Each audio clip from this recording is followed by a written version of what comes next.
ಕರ್ನಾಟಕ ರಾಜ್ಯದ ಮಾಜಿ ಮುಖ್ಯಮಂತ್ರಿಗಳಾದಂಥ ಜಗದೀಶ್ ಶೆಟ್ಟರ್ ಸಾಹೇಬರ ಮನೆಗೆ ಬಂದವರು ಇವತ್ತು. ಖಡಕ ಜವಾರಿ ಕಾಕ ಇವತ್ತು ಜಗದೀಶ್ ಶೆಟ್ಟರ್ ಅವ್ರನ್ನ ಭೇಟಿಯಾಗೋಗೋಸ್ಕರ ಬಹಳದಿಂದ ನಾವು ಕಾತುರದಿಂದ ಕಾಯ್ತಾ ಇದ್ದೀವಿ. ಇವತ್ತು ಅವ್ರು ನಮಗೆ ಸಮಯ ಕೊಟ್ಟರು. ಇವತ್ತು ಅವ್ರ ಸಂದರ್ಶನ ತೊಗೊಳಕ್ಕೆ ಬಂದೀನಿ. ಒಬ್ಬ ಅಜಾತ ಶತ್ರು, ಉತ್ತರ ಕರ್ನಾಟಕದಲ್ಲಿ ಒಂದು ಮಾಸ್ ಲೀಡರ್, ಕಳೆದ 50 ವರ್ಷಗಳಿಂದ ಈ ಪಕ್ಷದಲ್ಲಿ, ಭಾರತೀಯ ಜನತಾ ಪಕ್ಷದಲ್ಲಿ ಸೈಕಲ್ ಮೇಲೆ ತಿರುಗಾಡಿ ಸಂಘಟನೆ ಮಾಡಿ ದಕ್ಷಿಣ ಭಾರತದಲ್ಲಿ BJP ಬಾವುಟ ಹಾರಿಸಿದಂಥ ಒಬ್ಬ ಅಜಾತ ಶತ್ರು, ದ್ವೇಷ ರಾಜಕಾರಣ ಮಾಡಲಾರದಂಥ ವ್ಯಕ್ತಿ, ಯಾರಿಗೂ ನೋವು ಮಾಡಲಾರದಂಥ ವ್ಯಕ್ತಿ, ಮುಖ್ಯಮಂತ್ರಿ ಆದರು, ಸ್ಪೀಕರ್ ಆದರು, ವಿರೋಧ ಪಕ್ಷ ನಾಯಕ ಆದರು, ಅನೇಕ ಖಾತೆಗಳನ್ನು ನಿರ್ವಹಿಸಿದಂಥ ಉತ್ತರ ಕರ್ನಾಟಕದ ಒಬ್ಬರು ಪ್ರಬಲ ನಾಯಕರು. ಅವ್ರ ಜೊತೆ ಇವತ್ತು ಮಾತಾಡ್ಲಿಕ್ಕೆ ಬಂದೀವಿ. ಈಗ ಬರುವ ದಿನಗಳಲ್ಲಿ ಇವರಿಗೆ ಒಂದು ದೊಡ್ಡ ಉನ್ನತ ಸ್ಥಾನ ಸಿಗುವ ಸಂಭವ ಐತಿ. ಯಾಕೆ ಹೇಳ್ತಾ ಇದ್ದೀನಿ ಅಂದರೆ, 50 ವರ್ಷದಿಂದ ಒಂದು ಪಕ್ಷಕ್ಕೆ ನಿಷ್ಠೆಯಿಂದ ಆ ಮನೆ ಕಟ್ಟಿದಂಥ ವ್ಯಕ್ತಿನನ್ನೇ ಹೊರಗೆ ಹಾಕಿದ್ದ ನೋವು ಅವ್ರಿಗಿದೆ. ಆ ನೋವನ್ನು ಇವತ್ತು ಸಹಿಸಿಕೊಂಡು ಇವತ್ತು ರಾಜ್ಯಕ್ಕೆ ಒಂದು ದಿಕ್ಸೂಚಿಯಾಗಿ ಬರುವ ಲೋಕಸಭಾ ಚುನಾವಣೆಯಲ್ಲಿ 28 ಕ್ಷೇತ್ರದಲ್ಲಿಯೂ ಸಂಚಾರ ಮಾಡಿ 25 ಕ್ಷೇತ್ರ ತರುವಂಥ ಶಕ್ತಿ ಜಗದೀಶ್ ಶೆಟ್ಟರ್ ಅವ್ರ ಹತ್ರ ಐತ್ರಿ. ಇವರಿಗೆ ಯಾರ ಅನ್ಯಾಯದಿಂದ ಮೋಸ ಮಾಡಿದರು, ಯಾರು ಇವರಿಗೆ ಬೆನ್ನಲ್ಲಿ ಚೂರಿ ಹಾಕಿದರು, ಅದೇ ಇವತ್ತು 24ರಲ್ಲಿ ಆ ಭವಿಷ್ಯ ನಿರ್ಣಯ ಆಗುತ್ತೈತಿ. ಇವತ್ತು ಜಗದೀಶ್ ಶೆಟ್ಟರ್ ಅವರು ತಮ್ಮ ಮಾತಿನಿಂದ ಏನು ಹೇಳ್ತಾರೆ, ಇವತ್ತು ಹೆಚ್ಚಿನ ಕಾರ್ಯಕರ್ತರು ಸಂಘಟಿತ ಆಗ್ತಾ ಇದ್ದಾರೆ. ಜಗದೀಶ್ ಶೆಟ್ಟರ್ ಅವರು ಅನೇಕ ಭಾರತೀಯ ಜನತಾ ಪಕ್ಷ ಹಿರಿಯ ಕಾರ್ಯಕರ್ತರನ್ನ, ಮಾಜಿ ಶಾಸಕರನ್ನ ಪಕ್ಷಕ್ಕೆ ಸೇರ್ಪಡೆ ಮಾಡಕತ್ತಾರ. ಕಾಂಗ್ರೆಸ್ಗೆ ಒಂದು ಬಲಿಷ್ಠ ಬಿಗ್ ಟಾನಿಕ್ ಅಂದರೆ ಜಗದೀಶ್ ಶೆಟ್ಟರ್ ಸಾಹೇಬರು. ಆ ಜಗದೀಶ್ ಶೆಟ್ಟರ್ ಸಾಹೇಬರು ಯಾವ ರೀತಿ ಕರ್ನಾಟಕ ರಾಜ್ಯದ ಜನತೆಗೆ ಒಂದು ಸಂದೇಶ ಕೊಡಬೇಕು, ಪಕ್ಷದ ಕಾರ್ಯಕರ್ತರಿಗೆ ಸಂದೇಶ ಕೊಡಬೇಕು, ಸಂಘಟನೆ ಹೆಂಗೆ ಮಾಡಬೇಕು, ಅದರ ನೇತೃತ್ವ ಮತ್ತು ಅದರದ ರೂವಾರಿ ತಾನೇ ಹೊರ್ತೀನಿ ಅಂತ ಜವಾಬ್ದಾರಿ ತಗೊಂಡಿದ್ದಾರೆ. ಸರ್ ನಮಸ್ಕಾರ. ಜಗದೀಶ್ ಶೆಟ್ಟರ್ ಅವರೇ, ಹೇಳಿ ಸರ್. ಕರ್ನಾಟಕ ರಾಜ್ಯದ ಜನತೆಗೆ ಒಂದು ಸಂದೇಶ ಕೊಡಿ. ಪಕ್ಷದಲ್ಲಿ ನಿಮಗೆ ಎಷ್ಟೊಂದು ನೋವಾಯಿತು, 50 ವರ್ಷಗಳಿಂದ ನೀವು ಪಕ್ಷವನ್ನು ಕಟ್ಟಿದ್ರಿ, ಆ ಕಟ್ಟಿದಂಥ ಸುಂದರವಾದ ಮನೆಯಿಂದ ನೀವು ಹೊರಗಡೆ ಬಂದ್ರಿ. ಆ ನೋವನ್ನು ಸಹಿಸಿಕೊಂಡು ಇವತ್ತು ಮತ್ತೆ ಕಾಂಗ್ರೆಸ್ ಪಕ್ಷದಲ್ಲಿ ಒಂದು ಮಾಸ್ ಲೀಡರ್ ಆಗಿ, ಬಿಗ್ ಟಾನಿಕ್ ಆಗಿ ಇವತ್ತು ಕೆಲಸ ಮಾಡಕತ್ತೀರಿ. ಇವತ್ತು ಕರ್ನಾಟಕ ರಾಜ್ಯದ ಜನತೆ ನೋಡಕತ್ತಾರೆ, ಜಗದೀಶ್ ಶೆಟ್ಟರ್ ಅವ್ರಿಗೆ ಯಾಕೆ ಅನ್ಯಾಯ ಆಯಿತು, ಈ ಅನ್ಯಾಯ ಆಗಬಾರ್ದಾಗಿತ್ತು. ಅಂಥದ್ದೇನು ಜಗದೀಶ್ ಶೆಟ್ಟರು ಯಾರಿಗೆ ನೋವು ಮಾಡಿದಾರ, ಯಾರಿಗಾದರೂ ವಾಮ ಮಾರ್ಗದಿಂದ ಏನಾದರೂ ಅಧಿಕಾರ ತಪ್ಪಿಸಿದ್ರ, ಎಷ್ಟೆಷ್ಟು ಅವಕಾಶಗಳನ್ನು ಪಡೆದುಕೊಂಡವರೇ ಜಗದೀಶ್ ಶೆಟ್ಟರ್ ಅವರನ್ನು ಬೆನ್ನತ್ತಿ ಇವತ್ತು ಅನ್ಯಾಯ ಮಾಡಿದರು. ಏನಂತೀರ ಸರ್ ಶೆಟ್ಟರ್? ನೋಡಿ, ಒಂದು ನಾನು ಈಗಾಗಲೇ ನಾನು ಹಿಂದೆ ಭಾರತೀಯ ಜನತಾ ಪಾರ್ಟಿಲಿದ್ದೆ, ಮತ್ತು ಅದರ ಮುಂಚೆ ಜನಸಂಘ ಏನಿತ್ತು, ಆ ಜನಸಂಘದಲ್ಲಿ ಹುಬ್ಳಿಯಲ್ಲಿ ಶೆಟ್ಟರ್ ಕುಟುಂಬದವರು ಇದ್ದರು. ನಮ್ಮ ತಂದೆಯವರಾದ ಎಸ್ ಶೆಟ್ಟರ್ ಇರ್ಬೋದು, ನಮ್ಮ ಕಕ್ಕಂದಿರಾದಂಥ ಸದಾಶಿವ ಶೆಟ್ಟರ್ ಇರ್ಬೋದು, ಬಹುಶಃ ಉತ್ತರ ಕರ್ನಾಟಕದಲ್ಲಿರ್ಬೋದು, ಈ ಭಾಗದಲ್ಲಿರ್ಬೋದು, ಅವತ್ತು ಜನಸಂಘದ ಸಂದರ್ಭದಲ್ಲಿ ಒಂದು ಲಿಂಗಾಯತರ ಕುಟುಂಬ ಯಾವುದಾದ್ರೂ ಇದ್ದರೆ ಅದು ಶೆಟ್ಟರ್ ಕುಟುಂಬ. ಅಲ್ಲಿಂದ ಇಲ್ಲಿವರೆಗೆ ಇವತ್ತು ನಾನು ಜನಸಂಘದಿಂದ ಹಿಡ್ಕೊಂಡು ಭಾರತೀಯ ಜನತಾ ಪಾರ್ಟಿಯವರಿಗೆ ಅಖಿಲ ಭಾರತೀಯ ವಿದ್ಯಾರ್ಥಿ ಪರಿಷತ್ತಿನ ಪದಾಧಿಕಾರಿಯಾಗಿ ಮತ್ತು RSS ಜೊತೆ ಸಂಪರ್ಕ ಇಟ್ಕೊಂಡು ಸ್ವಯಂ ಸೇವಕನಾಗಿ ಕೆಲಸ ಮಾಡಿದಂಥ ವ್ಯಕ್ತಿ. ಮತ್ತು ಈ ಭಾಗದಲ್ಲಿ ಇವತ್ತು ನಾನು ಹಿಂದೆ ಪ್ರತಿಪಕ್ಷ ನಾಯಕನಿದ್ದಾಗ ಸುಮಾರು 10 ವರ್ಷ ಪ್ರತಿಪಕ್ಷ ನಾಯಕನಿದ್ದೆ.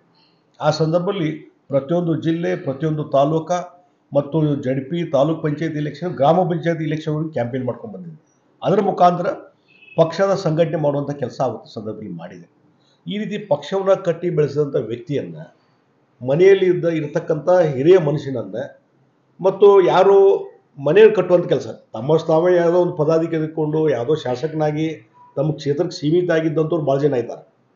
ನನ್ನ ಕ್ಷೇತ್ರವನ್ನು ಬಿಟ್ಟು ಹೊರಗಡೆನೂ ಪಕ್ಷವನ್ನು ಬೆಳೆಸುವಂಥ ಕೆಲಸ ಏನು ಮಾಡಿದಲ್ಲ.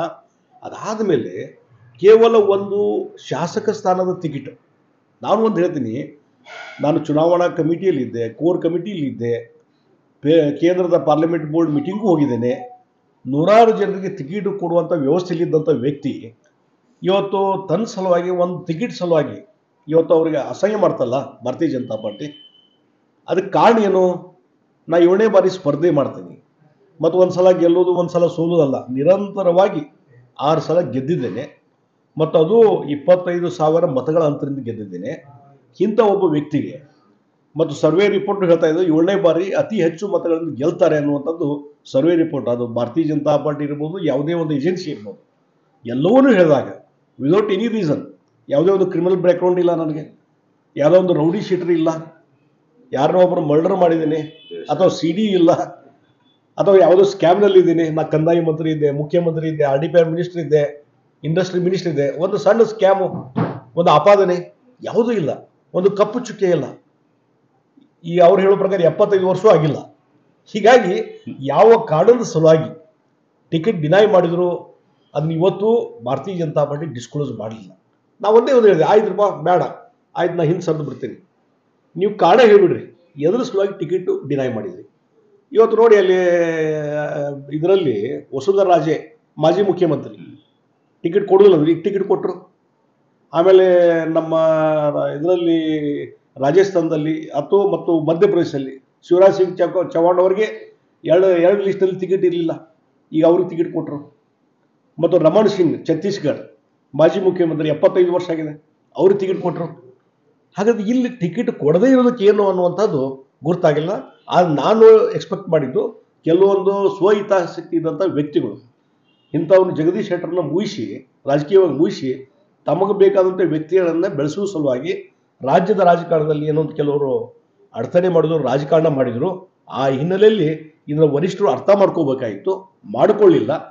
ಹೀಗಾಗಿ ಆ ಅಪಮಾನ ಸಹಿಸಲಾರ್ದೇ ಸ್ವಾಭಿಮಾನಕ್ಕೆ ಧಕ್ಕೆ ಆಗಿದ್ದರಿಂದ ಇವತ್ತು ಅದನ್ನು ಪ್ರೊಟೆಸ್ಟ್ ಮಾಡೋ ಸಲುವಾಗಿ ನಾನು ಹೊರಗೆ ಬಂದೆ. ಮತ್ತು ಮತ್ತೊಂದು ರಾಷ್ಟ್ರೀಯ ಪಕ್ಷ ಕಾಂಗ್ರೆಸ್ ಪಾರ್ಟಿಗೆ ಜಾಯ್ನ್ ಆದೆ. ಅದರ ಪರಿಣಾಮ ಏನಾಗ್ತದೆ ಅಂತ ಹೇಳಿದ್ದೆ ಅವರಿಗೆ.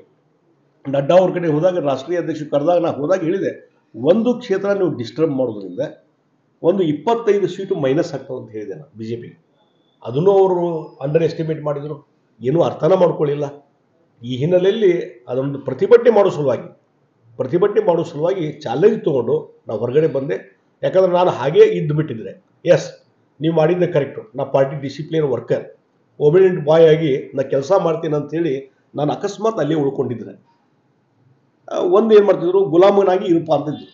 ಯಾರು ರಾಜ್ಯದಲ್ಲಿ ಒಂದು ಇಲೆಕ್ಷನ್ ಗೆಲ್ಲದಂಥ ವ್ಯಕ್ತಿಗಳಿದ್ದಾರೆ, ಅವರೇನೋ ಒಂದು ಕುತಂತ್ರ ಮಾಡ್ತಾ ಇದ್ದಾರೆ, ಅವರ ಅಡಿಯಾಳಾಗಿ ನಾ ಗುಲಾಮನಾಗಿ ಇರಬೇಕಾಗಿತ್ತು BJPಯಲ್ಲಿ.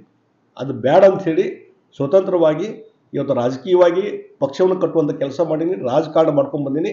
ಆ ಹಿನ್ನೆಲೆಯಲ್ಲಿ ಇನ್ನು ಪ್ರತಿಭಟನೆ ಸಲುವಾಗಿ ಹೊರಗೆ ಬಂದು ಇವತ್ತು ಏನೊಂದು ಸ್ಪರ್ಧೆ ಮಾಡಿದೆ, ಕಾಂಗ್ರೆಸ್ ಪಾರ್ಟಿ ಪರವಾಗಿ ಕ್ಯಾಂಪೇನ್ ಮಾಡಿದೆ. ಕೇವಲ ನಾನು ಹೊರಗಡೆ ಬಂದು ಕಾಂಗ್ರೆಸ್ ಜಾಯ್ನ್ ಆಗಿ ಕೇವಲ ಸೆಂಟ್ರಲ್ ಕ್ಷೇತ್ರದಲ್ಲಿ ಮಾತ್ರ ಸ್ಪರ್ಧೆ ಮಾಡಲಾರ್ದೆ ಪಕ್ಷದವರು ಎಲ್ಲೆಲ್ಲಿ ಹೇಳಿದರು ಎಲ್ಲ ಕಡೆ ಪ್ರವಾಸ ಮಾಡಿದೆ.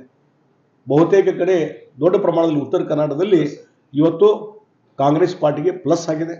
ಅದರಿಂದ 136 ಸೀಟ್ ಬರಲಿಕ್ಕೆ ಒಂದು ಕಾಂಟ್ರಿಬ್ಯೂಷನ್ ಆಗಿದೆ. ಆ ಕಾಂಟ್ರಿಬ್ಯೂಷನ್ ಮಾಡಿದ್ದೀನಿ ಅನ್ನುವಂಥ ಒಂದು ಹೆಮ್ಮೆ ನನಗಿದೆ. ಆ ಹಿನ್ನೆಲೆಯಲ್ಲಿ ಇವತ್ತು ಈ ಒಂದು ಭಾರತೀಯ ಜನತಾ ಪಾರ್ಟಿ ಮತ್ತು ಎಲ್ಲಿಯವರೆಗಂತ ನಿಮ್ಗೆ ಹೇಳಬೇಕಂತಂದ್ರೆ, ಮೊನ್ನೆ ಮಿಸ್ಮ್ಯಾನೇಜ್ಮೆಂಟ್ ಮಾಡಿದರು, ಕ್ಯಾಲ್ಕುಲೇಷನ್ ಮಾಡಿದರು, ಮತ್ತು ಎಲ್ಲಿ ಟಿಕೆಟು ಹಂಚಿಕೆ ಮಾಡೋದ್ರಲ್ಲಿ ಹಣವನ್ನು ತೆಗೆದುಕೊಂಡಿತ್ತು. ಇತ್ತೀಚೆಗೆ ಹಲವಾರು ಕಂಪ್ಲೇಂಟ್ಸ್ ಚಾಲು ಆಗಿದ್ದಾವೆ. ಚೈತ್ರಾ ಕುಂದಾಪುರ ಒಂದು ಉದಾಹರಣೆ. ಇನ್ನು ಮೊನ್ನೆ ಹಗರಿ ಬೊಮ್ಮನಹಳ್ಳಿ ಒಬ್ರು ಕಂಪ್ಲೇಂಟ್ ಕೊಟ್ಟರು, ಇನ್ನೂ 3-4 ಜನ ಕಂಪ್ಲೇಂಟ್ ಕೊಟ್ಟಿದ್ದಾರೆ. ಕಂಪ್ಲೇಂಟ್ ಕೊಡದೇ ಇದ್ದಂಥವ್ರು ಸಾಕಷ್ಟು ಮಂದಿ ಇದ್ದಾರೆ. ಒಳಗಡೆ ಒಂದು ಸುಮಾರು 20-21 ಕ್ಷೇತ್ರಗಳಲ್ಲಿ ಟಿಕೆಟ್ ಮಾರಾಟ ಆಗಿದೆ. ಇಷ್ಟು ರೀತಿಯಲ್ಲಿ ಇವತ್ತು ಮಿಸ್ಮ್ಯಾನೇಜ್ಮೆಂಟ್ ಯಾರು ಹಣ ತೊಗೊಂಡು ಟಿಕೆಟ್ ಕೊಟ್ಟಿದ್ದಾರೆ ಅವರೆಲ್ಲ ಇವತ್ತು ಇಂಪಾರ್ಟೆಂಟ್ ಪೊಸಿಷನ್ದಲ್ಲಿ ಭಾರತೀಯ ಜನತಾ ಪಾರ್ಟಿಲಿದ್ದಾರೆ. ಅವ್ರ ಅಡಿಯಲ್ಲಿ ನಾವು ಕೆಲಸ ಮಾಡಬೇಕು. ಯಾವ ಪರಿಸ್ಥಿತಿ ಬಂತು ಅಂತ ಅರ್ಥ ಮಾಡ್ಕೋಬೇಕು. ಮತ್ತು ಯಾವ ರೀತಿ ಒಂದು ಶೋಚನೀಯ ಪರಿಸ್ಥಿತಿ BJPದು ಆಗಿದೆ ಅಂತಂದರೆ, ಇವತ್ತಿನ ಸ್ಥಿತಿಯಲ್ಲಿ ಒಬ್ಬ ರಾಜ್ಯ ಅಧ್ಯಕ್ಷನ ಚೇಂಜ್ ಮಾಡಲಿಕ್ಕಾಗಿಲ್ಲ, ಕೌನ್ಸಿಲ್ನಲ್ಲಿ ಲೀಡರ್ ಆಫ್ ಅಪೋಸಿಷನ್ ಮಾಡಲಿಕ್ಕಾಗಿಲ್ಲ, ಅಸೆಂಬ್ಲಿಲಿ ಲೀಡರ್ ಆಫ್ ಅಪೋಸಿಷನ್ ಮಾಡಲಿಕ್ಕಾಗಿಲ್ಲ. ಹೊಸ ಸರ್ಕಾರ ಬಂದ ಮೇಲೆ ವಿದಿನ್ ವೀಕ್ ಮುಖ್ಯಮಂತ್ರಿ ಆಯ್ಕೆ ಆದಮೇಲೆ within week leader of opposition declare ಆಗ್ತದೆ. ಇಲ್ಲಿವರೆಗೆ ಯಾಕೆ ಮಾಡಲಿಲ್ಲ ಅಂದರೆ ನಾಯಕತ್ವದ ಕೊರತೆ BJPಯಲ್ಲಿದೆ. ಹೀಗಾಗಿ ನಾನು ಬೇರೆ ಬೇರೆ ಕಡೆ ಪ್ರವಾಸ ಹೊಂಟಿದ್ದೆಲ್ಲ. ಮೊನ್ನೆ ರಾಯಚೂರಿಗೆ ಹೋಗಿದ್ದೆ, ಇತ್ತೀಚೆಗೆ ಉಡುಪಿ ಮಂಗಳೂರು ಕಡೆ ಹೋಗಿದ್ದೆ, ಮತ್ತು ಬಳ್ಳಾರಿಗೆ ಹೋಗಿದ್ದೆ, ಬಾಗಲಕೋಟೆ ಕಡೆ ಹೋಗಿದ್ದೆ. ಎಲ್ಲಿ ಹೋಗ್ತೀನಿ ಅಲ್ಲಿದ್ದಂಥ ಜಿಲ್ಲೆಯ ಪ್ರಮುಖರು ನನಗೆ ಬಂದು ಭೇಟಿ ಆಗ್ತದೆ. BJPಯಲ್ಲಿದ್ದು ಎಕ್ಸ್ ಶಾಸಕರು, ಮಾಜಿ ಶಾಸಕರು ಭೇಟಿ ಆಗ್ತದೆ. ತಮ್ಮ ನೋವನ್ನು ಹೇಳ್ತಾ ಇದ್ದಾರೆ. ನಮಗಿಲ್ಲಿ BJPಯಲ್ಲಿ ಯಾರು ಹೇಳೋರು ಕೇಳೋರು ಇಲ್ಲ, ನಮ್ಮ ಗ್ರಿವೆನ್ಸ್ ಕೇಳೋರು ಯಾರು, ಇಲ್ಲಿ ಯಾರು ನಾಯಕರು, ನಾವು ಅನಾಥರಾಗಿದ್ದೇವೆ ಅನ್ನೋಂಥ ಅನಾಥ ಪ್ರಜ್ಞೆ ಅಲ್ಲಿ ಕಾರ್ಯಕರ್ತರಲ್ಲಿ ಪ್ರಮುಖರಲ್ಲಿ ಪ್ರಾರಂಭ ಆಗಿದೆ. ಆ ಹಿನ್ನೆಲೆಯಲ್ಲಿ ಭಾರತೀಯ ಜನತಾ ಪಾರ್ಟಿ ಕರ್ನಾಟಕ ಇನ್ನೂ ಅಧೋಗತಿಗೆ ಹೋಗ್ತಾ ಇದೆ. ಮತ್ತು ಇವತ್ತು ಕರ್ನಾಟಕದಲ್ಲಿ ಸಿದ್ದರಾಮಯ್ಯನವರು DK ಶಿವಕುಮಾರ್ ನೇತೃತ್ವದಲ್ಲಿ, ಮುಖ್ಯಮಂತ್ರಿ ಉಪಮುಖ್ಯಮಂತ್ರಿ ನೇತೃತ್ವದಲ್ಲಿ ಕಾಂಗ್ರೆಸ್ ಪಾರ್ಟಿ ಬಲಯುತವಾಗಿ ಬೆಳೆದದ. ಅಷ್ಟೇ ಅಲ್ಲ, 136 ಸೀಟು.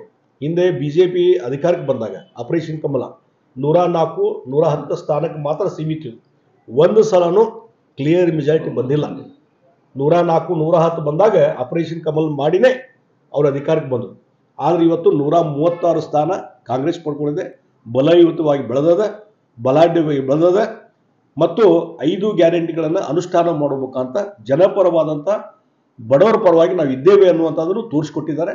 ಮತ್ತು ಲೋಕಸಭಾ ಚುನಾವಣೆ ಏನು ಬರ್ತದೆ ಇದು ಭಾಳ ದೊಡ್ಡದಾದ ಟೆಸ್ಟಿಂಗ್ ಟೈಮ್ ಇನ್ ಕರ್ನಾಟಕ. ಅವರೇನೋ ಲಾಸ್ಟ್ ಟೈಮ್ ಏನೋ ಒಂದು ಯಾವುದೋ ಇದರಲ್ಲಿ 25 ಸೀಟ್ ಬಂದು, ಈ ಸಲ ನಾನು ಹೇಳ್ತೀನಿ ಕನಿಷ್ಠ 12ರಿಂದ 15 ಸೀಟು ಕಾಂಗ್ರೆಸ್ ಬರ್ತದೆ. ಅಷ್ಟೇ ಅಲ್ಲ, ಅವತ್ತಿನ ವಾತಾವರಣದಲ್ಲಿ 20ಕ್ಕೂ ಹೆಚ್ಚು ಸೀಟುಗಳನ್ನು, ಲೋಕಸಭಾ ಸೀಟ್ಗಳನ್ನು ಕಾಂಗ್ರೆಸ್ ಪಾರ್ಟಿ ಗೆಲ್ಲಲಿಕ್ಕೆ ಸಾಧ್ಯತೆ. ಆ ವಿಶ್ವಾಸ ನನಗಿದೆ. ಆ ಕೆಲಸವನ್ನು ಸಂಘಟನೆ ಮಾಡುವಂಥ ಕೆಲಸ, ಪಕ್ಷವನ್ನು ಬೆಳೆಸುವಂಥ ಕೆಲಸ, ಲೋಕಸಭೆಯಲ್ಲಿ ಕಾಂಗ್ರೆಸ್ ಪಾರ್ಟಿ ಇನ್ನೂ ಹೆಚ್ಚಿನ ಸ್ಥಾನ ಗಳಿಸಲಿಕ್ಕೆ ಎಲ್ಲ ರೀತಿಯಾದ ಪ್ರಯತ್ನವನ್ನು ನಾವು ಮಾಡ್ತೀವಿ. ಸರ್, ಲಕ್ಷ್ಮಣ್ ಸವದಿ ಅವರು ಮತ್ತು ಜಗದೀಶ್ ಶೆಟ್ಟರ್ ಅವ್ರನ್ನ ಕಳ್ಕೊಂಡು ಪಶ್ಚಾತ್ತಾಪ ಪಡಕತ್ತಾರೆ ಈಗ ಅವರು. ಈಗ ಮತ್ತೆ ಅವ್ರಿವ್ರ ಹತ್ತಿರದಿಂದ, ರಮೇಶ್ ಜಾರಕಿಹೊಳಿ ಅವ್ರ ಹತ್ತಿರದಿಂದ ನಿಮ್ಮನ್ನು ಭೇಟಿಯಾಗಿ ಮತ್ತೆ ನಿಮ್ಮನ್ನು ಮರು ಪಕ್ಷಕ್ಕೆ ತರಬೇಕು ಅಂತ ಏನಾದರೂ ಮತ್ತು ಕುತಂತ್ರತನ ನಡೆಸಿದ್ದಾರೆ. ಯಾಕಂದರೆ ಜಗದೀಶ್ ಶೆಟ್ಟರ್ ಅವರು ಇಲ್ಲದೆ ಈಗ ನಾವು ಲೋಕಸಭಾ ಚುನಾವಣೆ ಎದುರಿಸಲಿಕ್ಕೆ ಸಾಧ್ಯ ಇಲ್ಲ. ಲಕ್ಷ್ಮಣ್ ಸವದಿ ಅವರು ಇಲ್ಲದೆ ನಾವು ಪಕ್ಷದಲ್ಲಿ ಈಗ ಮುಂದಿನ ಚುನಾವಣೆಯಲ್ಲಿ ನಾವು ಹೋರಾಟ ಮಾಡಲಿಕ್ಕೆ ಸಾಧ್ಯ ಇಲ್ಲ. ನೀವು ಉತ್ತರ ಕರ್ನಾಟಕದ ಮಾಸ್ ಲೀಡರ್, ನೀವು ಜಗದೀಶ್ ಶೆಟ್ಟರು, ಲಕ್ಷ್ಮಣ್ ಸವದಿ, ನಿಮ್ಮದೇ ಆದಂಥ ಒಂದು ಬಲಾಢ್ಯವಾದ ವೋಟ್ ಬ್ಯಾಂಕ್ ಇದೆ. ಆ ಮತಗಳ ವಿಭಜನೆ ಆಗಬಾರ್ದು, ಮತ್ತೆ ಇವರನ್ನು ಮರಳಿ ತರಬೇಕು ಅನ್ನೋದೊಂದು ವಿಚಾರ ನಡೀತಾ ಇದೆ. ನೋಡಿ, ಒಂದು ನಾನು ಹೇಳ್ತೀನಿ, ಈಗ ಇತ್ತೀಚೆಗೆ BJPಯಲ್ಲಿ ಬೆಳವಣಿಗೆ, ಕೆಲವು ಮಾಜಿ ಶಾಸಕರು ಜಾಯ್ನ್ ಆಗ್ತಾ ಇದ್ದಾರೆ, ಇನ್ನೂ ಕೆಲವರು ಜಾಯ್ನ್ ಆಗೋರು ಇದ್ದಾರೆ. ಈ ಹಿನ್ನೆಲೆಯಲ್ಲಿ ಅಲ್ಲಿ ಇದ್ದಂಥವರು ಲೀಡರ್ಸು ಏನು ಮಾಡ್ತಾ ಇದ್ದಾರೆ, ಇನ್ನು ಭಾಳ ಜನ ಹೋಗ್ತಾರಪ್ಪ, BJP ಇನ್ನೂ ವೀಕ್ ಆಗ್ತದೆ, ಅದಕ್ಕಾಗಿ ಅಲ್ಲಿ ಹೋಗುವಂಥವ್ರಿಗೆ ಕರೆದು ಏನು ಮಾತಾಡ್ತಾ ಇದ್ದಾರೆ ಅಂತಂದರೆ ಪ್ರಮುಖ ಲೀಡರ್ಸು, ಇಲ್ಲರಿಪ್ಪ ಹೋಗಬೇಡ್ರಿ ನೀವು, ಇಲ್ಲರಿ ಶೆಟ್ಟರ್ ನಾಯಕತ್ವಲ್ಲಿದೆ, ಶೆಟ್ಟರ್ ಕೂಡ ನಾವು ಹೋಗ್ತೀವಿ ಅಂತೇಳಿ ಎಷ್ಟೋ ಜನ ಹೇಳಿದಾಗ ಆ ಜಗದೀಶ್ ಶೆಟ್ಟರ್ ಅವರನ್ನ ನಾವು ವಾಪಸ್ ಕರ್ಕೊಂಬರ್ತೀವಿ, ಆ ಲಕ್ಷ್ಮಣ್ ಸವದಿಯವ್ರನ್ನ ನಾವು ವಾಪಸ್ ಕರ್ಕೊಂಬರ್ತೀವಿ ಅಂಥೇಳಿ ಈ ರೀತಿ ಒಂದು ಹವಾ ಬಿಡ್ತಾ ಇದ್ದಾರೆ, ಸುಳ್ಳು ಹವಾ ಬಿಡ್ತಾ ಇದ್ದಾರೆ. ಅದು ನಿಜ ಸಂಗತಿಗೆ ವ್ಯತಿರಿಕ್ತವಾದಂಥದ್ದು. ಈ ರೀತಿ ಸುಳ್ಳು ಸುದ್ದಿಗಳನ್ನು ಹರಡುವ ಮುಖಾಂತರ ಇದ್ದಂಥ ಕಾರ್ಯಕರ್ತನ, ಇದ್ದಂಥ ನಾಯಕರನ್ನು ಉಳಿಸುವಂಥ ಕೆಲಸ ಮಾಡಲಿಕ್ಕೆ ಇರ್ತಾರೋ ಹೊರತು ಬೇರೆ ಏನೂ ಇಲ್ಲ. ಹೀಗಾಗಿ ಇವತ್ತು ಮತ್ತೆ BJP ಹೋಗುವಂಥ ಪ್ರಶ್ನೆನೇ ಇಲ್ಲ ಅನ್ನುವಂಥದ್ದು ಸ್ಪಷ್ಟವಾಗಿ ಹೇಳ್ತೀನಿ. ಮತ್ತು ರಮೇಶ್ ಜಾರಕಿಹೊಳಿ ಅವರು ಹಿಂದೆ ಹಲವಾರು ಬಾರಿ ಭೇಟಿಯಾಗಿದ್ದಾರೆ. ಅವ್ರು ಬಂದಾಗ ರಾಜಕಾರಣದ ಬಗ್ಗೆ ಇನ್ನೂ ಮಾತಾಡಿಲ್ಲ. BJP ಇಲ್ದಾಗ ಇಲ್ಲಿ ಹುಬ್ಳಿಗೂ ನಮ್ಮ ಮನೆಗೆ ಸಾಕಷ್ಟು ಸಲ ಬಂದಾರ, ಕಾಂಗ್ರೆಸ್ ಬಂದ ಮೇಲೂ ಬಂದಿದ್ದಾರೆ. ಆದರೆ ಯಾವುದೇ ರೀತಿಯಾದಂಥ ರಾಜಕೀಯ ವಿಚಾರಗಳನ್ನು ನನ್ನ ಜೊತೆ ಚರ್ಚೆ ಮಾಡಿ. ಸರ್, ಈಗ ಧಾರವಾಡ ಲೋಕಸಭಾ ಪ್ರತಿಷ್ಠಿತ ಕ್ಷೇತ್ರ, ಹಾವೇರಿ ಪ್ರತಿಷ್ಠಿತ ಕ್ಷೇತ್ರ, ಅಲ್ಲಿ ಜಗದೀಶ್ ಶೆಟ್ಟರದೇ ಪ್ರಭಾವ ನಡೆಯೋದು, ಬೆಳಗಾವದಲ್ಲಿಯೂ ಸತ್ಯ ನಡೆಯೋದು, ಅಲ್ಲಿಯೂ ಬೀಗರಿದ್ದಾರೆ. ಇನ್ನಲ್ಲಿ ಬೀಗರು ಇಂಪಾರ್ಟೆಂಟು, ಪಕ್ಷ ಇಂಪಾರ್ಟೆಂಟು, ಅದು ನಿಮ್ಮ ವಿವೇಚನೆಗೆ ಬಿಟ್ಟ ವಿಷಯ. ಈಗ ಧಾರವಾಡ ಮತ್ತು ಹಾವೇರಿಯಲ್ಲಿ ನಿಮ್ಮ ಹಿತಚಿಂತಕರಿದ್ದವರೇ ಸಹಿತ ನಿಮ್ಮನ್ನು ಒಂದು ತಪ್ಪದಾರಿಗೆ ತುಳಿದು ಹೈಕಮಾಂಡ್ಗೆ ಇಲ್ಲ ಸಲ್ಲದ ಸಂದೇಶಗಳನ್ನು ಸಾರಿ ನಿಮ್ಮನ್ನು ಪಕ್ಷದಿಂದ ಹೊರಗೆ ಇಡುವಂಥ ಪರಿಸ್ಥಿತಿ ನಿರ್ಮಾಣ ಮಾಡಿದರು. ಅವರನ್ನು ಸೋಲಿಸಲಿಕ್ಕೆ ಯಾವ ರಣತಂತ್ರ ಹೆಣಿತೀರಾ ಸರ್ ತಾವು? ನೋಡಿ, ಒಂದು ನಾನು ಯಾವುದೇ ಒಂದು ಲೋಕಸಭಾ ಕ್ಷೇತ್ರಕ್ಕೆ ಸೀಮಿತವಾಗಿ ನಾನು ಮಾತಾಡಬಹುದು. ಇಡೀ ರಾಜ್ಯದಲ್ಲಿ ಮತ್ತು ಉತ್ತರ ಕರ್ನಾಟಕದಲ್ಲಿ ಕಾಂಗ್ರೆಸ್ ಹೆಚ್ಚು ಸ್ಥಾನಗಳು ಬರಬೇಕು ಅನ್ನುವಂಥದ್ದು ನನ್ನ ಗುರಿ. ಆ ಗುರಿ ಸಾಧನೆ ಮಾಡಲಿಕ್ಕೆ ನಾನೇನು ಆಗಲೇ 15-20 ಸೀಟ್ ಹೇಳಿದೆಲ್ಲ, ಅದರಲ್ಲಿ ಧಾರವಾಡ ಕ್ಷೇತ್ರನೂ ಬರ್ತದೆ. ಹೀಗಾಗಿ ಯಾವುದೇ ಒಂದು ಕ್ಷೇತ್ರಕ್ಕೆ ಸೀಮಿತವಾಗಿ ನಾನು ಕೆಲಸ ಮಾಡೋದಿಲ್ಲ. ಇಡೀ ರಾಜ್ಯದಲ್ಲಿ ಕಾಂಗ್ರೆಸ್ ಅತಿ ಹೆಚ್ಚು ಸ್ಥಾನಗಳನ್ನು ಗೆಲ್ಲಿಸಲಿಕ್ಕೆ ಏನು ಪ್ರಯತ್ನ ಮಾಡಬೇಕು ಆ ಪ್ರಯತ್ನ ನಾನು ಮಾಡ್ತೀನಿ. ಪ್ರಾಮಾಣಿಕ ರಾಜಕಾರಣಿ ಜಗದೀಶ್ ಶೆಟ್ಟರ್ ಅವರು ವೇಳೆ ಅಭಾವ, ಯಾಕಂದ್ರೆ ಹೋಗು ಗಡಬಡಿ, ಅನೇಕ ಅಪಾಯಿಂಟ್ಮೆಂಟ್ ಕೊಟ್ಟಿರ್ತಾರೆ. ಈ ಸಂದರ್ಶನ ಇಲ್ಲೇ ಮುಗಿಸ್ತೇನೆ. ಜಗದೀಶ್ ಶೆಟ್ಟರ್ ಅವರು ಉತ್ತರ ಕರ್ನಾಟಕದ ಒಂದು ಮಾಸ್ ಲೀಡರು, ಮುಖ್ಯಮಂತ್ರಿಯಾಗಿ ಅನೇಕ ಸಾಮಾಜಿಕ ಚಟುವಟಿಕೆ ಮುಖಾಂತರ ಕರ್ನಾಟಕ ರಾಜ್ಯಕ್ಕೆ ಯಾವುದೇ ಕಪ್ಪು ಚುಕ್ಕೆ ಇಲ್ಲದೆ ಅವರ ಮಾತಿನಿಂದ ನೀವು ಕೇಳಿದಿರಿ. ಒಂದೇ ವಿವಾದ ಇಲ್ಲ, ಒಂದು ಯಾವುದೇ ತರಹದ ಹಸ್ತಕ್ಷೇಪ ಇಲ್ಲ, ಪ್ರಭಾವ ಇಲ್ಲ, ಒತ್ತಡ ಇಲ್ಲ, ಸಾದಾ ಸೀದಾ ವ್ಯಕ್ತಿ, ಸರಳವಾಗಿ ಸಿಗ್ತಾರ. ಇವ್ರದ್ದು ಉಪಯೋಗ ತಗೋರಿ. ಕರ್ನಾಟಕ ಕಾಂಗ್ರೆಸ್ ಪಕ್ಷಕ್ಕೆ ಒಂದು ಬಿಗ್ ಟಾನಿಕ್ ಆಗಿ ಜಗದೀಶ್ ಶೆಟ್ಟರ್ ಅವರು 24ರಲ್ಲಿ ತಮ್ಮ ಶಕ್ತಿ ತೋರಿಸ್ತಾನಂತ ಹೇಳಿ ಸಂದೇಶದ ಮುಖಾಂತರ ಹೇಳ್ಯಾರ. ಸರ್, ನಮಸ್ಕಾರ. ಮತ್ತು ನಿಮ್ಮ ಜೊತೆ ಮಾತಾಡಿದ್ದಕ್ಕಾಗಿ ಸಂತೋಷ ಸರ್.